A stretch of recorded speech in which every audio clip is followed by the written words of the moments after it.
Leone XIV firma la prima esortazione apostolica. Dilexi Te, Città del Vaticano.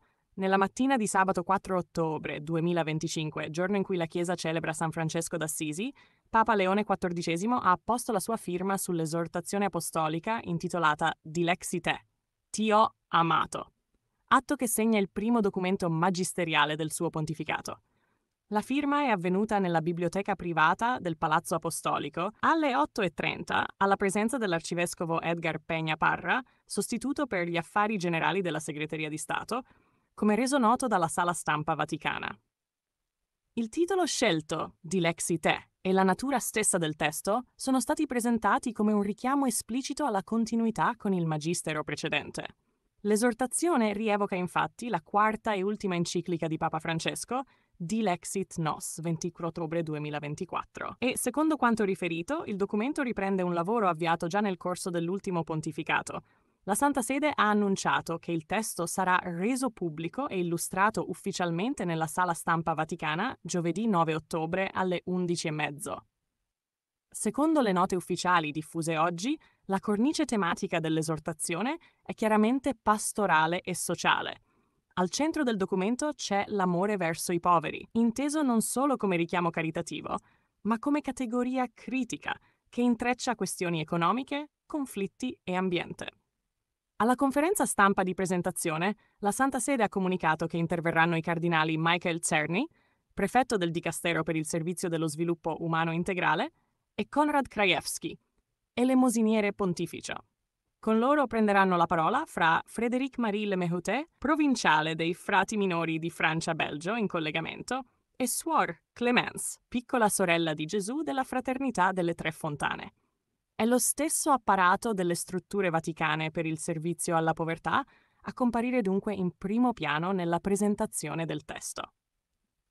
I pezzi diffusi dalle testate che hanno ripreso il comunicato vaticano e le parole del Papa delineano aspetti concreti che ci si può attendere nel corpo dell'esortazione. L'analisi delle cause della povertà, guerre, disuguaglianze, crisi climatica, l'invito a ripensare la distribuzione delle ricchezze e la richiesta che la Chiesa dia ai poveri non solo assistenza, ma ruolo e voce.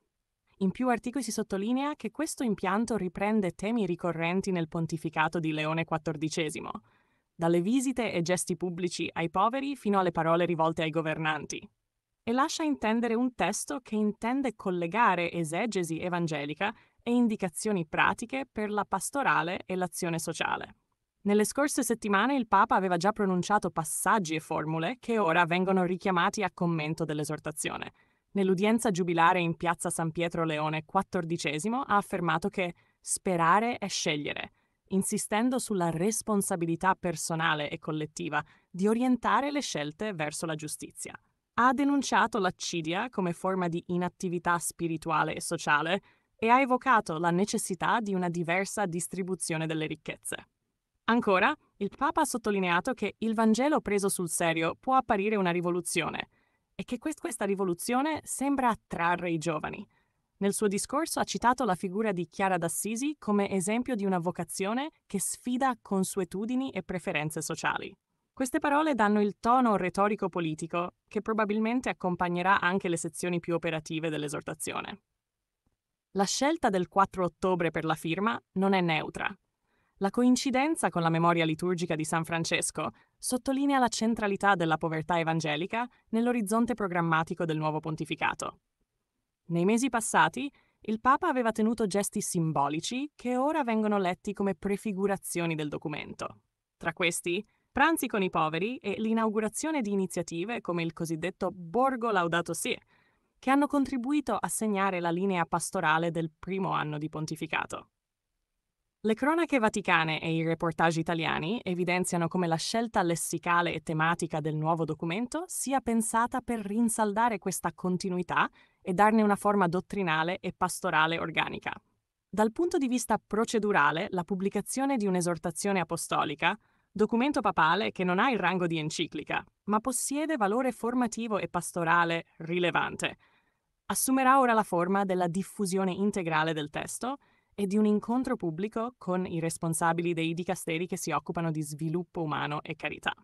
La scelta dei relatori alla conferenza di presentazione segnala l'intento della Curia di mettere in dialogo la riflessione teologica con le pratiche caritative e il lavoro amministrativo che ruota attorno all'elemosineria e al dicastero per lo sviluppo umano integrale.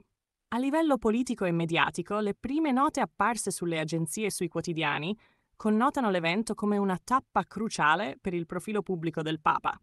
Alla firma seguirà nei giorni successivi una fase di lettura pubblica e interpretativa, in cui vescovi, movimenti ecclesiali e osservatori laici proveranno a misurare l'impatto pratico delle indicazioni contenute nel testo. Le anticipazioni parlano di un'esortazione che, pur radicata nella tradizione dottrinale, vuole sollecitare non solo pratiche caritative, ma cambiamenti strutturali, dal linguaggio dei fedeli al comportamento delle istituzioni economiche, quando si tratta di affrontare la povertà. Nella settimana che porta alla pubblicazione integrale sarà possibile monitorare la conferenza stampa del 9 ottobre, in cui il testo verrà scomposto nelle sue linee principali dai relatori designati.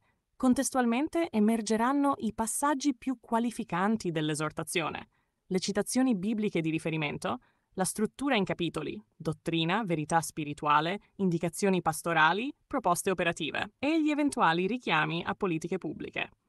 Fin da ora la nomina del titolo e la data scelta proiettano Dilexi Te come un documento che ambisce a collocare la questione sociale al centro dell'agenda ecclesiale di questo pontificato.